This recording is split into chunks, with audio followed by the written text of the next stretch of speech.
กว่าที่เรียนรู้มันเป็นอย่างไรรักของเธอกับฉันมันไม่ง่ายเมื่อวันเวลาที่คอยสั่งสอนให้เราเข้าใจมันตัดสินให้ต้องลาฉันคงไม่โทษที่เธอไปเพราะว่าเข้าใจตลอดมาหมดเวลาแล้วเธอคงต้องไปแต่สิ่งที่เหลือในใจยังอยู่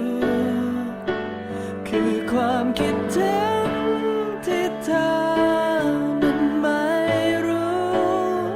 พูดไม่ได้ทำได้เพียงแค่คิดถึงเธอ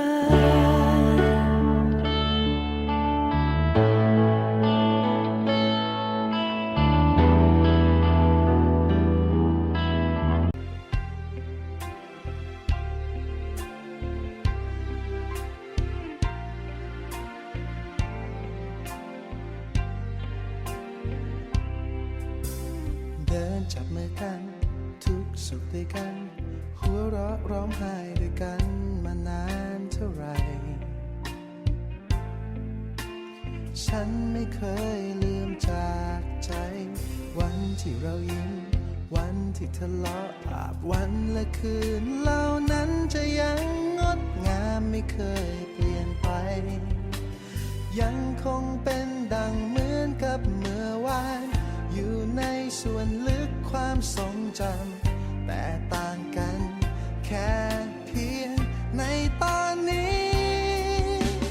ฉันนั้นไม่ได้มีเธออยู่ข้างๆเหมือนวันที่เราเคยเดินข้ามผ่านทุกๆสิ่งทุกๆอย่างมาด้วยกันนับเป็นช่วงชีวิตที่ดีที่สุดแม้เป็นแค่เพียงเวลาสั้นๆที่เคยเกิดขึ้นกับฉันเพราะเธอ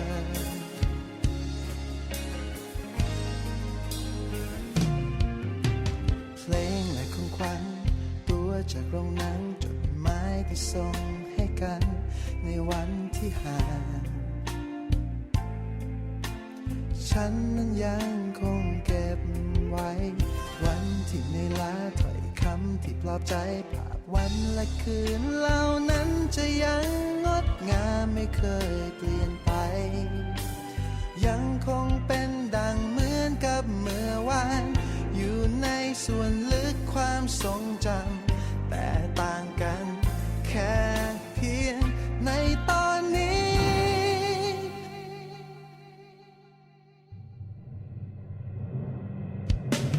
ฉันนั้นไม่ได้มีเธออยู่ข้างๆเหมือนวันที่เราเคยเดินข้ามผ่านทุกๆสิ่งทุกๆอย่างมาด้วยกันนับเป็นช่วงชีวิตที่ดีที่สุดแม้เป็นแค่เพียงเวลาสั้นๆแต่ก็เคยเกิดขึ้นกับฉันเพราะเธอไม่รู้ว่าเธอไม่รู้ว่าจะได้ยินเพลงนี้หรือยังอยากจะให้เธอช่วยมารับฟังว่าฉันนั้นคิดถึง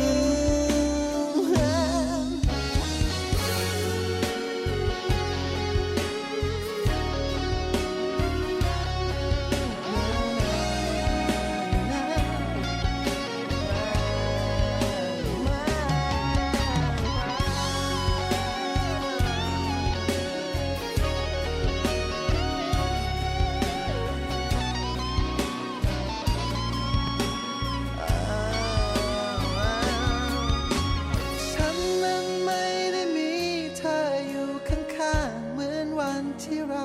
เคยเดินข้ามผ่านทุกๆสิ่งทุกๆอย่างมาด้วยกันนับเป็นช่วงชีวิตที่ดีที่สุดแม้เป็นแค่เพียงเวลาสั้น เกิดขึ้นกับฉัน ฉันนั้นไม่ได้มีเธออยู่ข้างๆเหมือนวันที่เราเคยเดินข้ามผ่านทุกๆอย่างทุกๆอย่างมาด้วยกัน นับเป็นช่วงชีวิตที่ดีที่สุด แม้เป็นแค่เพียงเวลาสั้นๆ แต่ก็เคยเกิดขึ้นกับฉันเพราะเธอ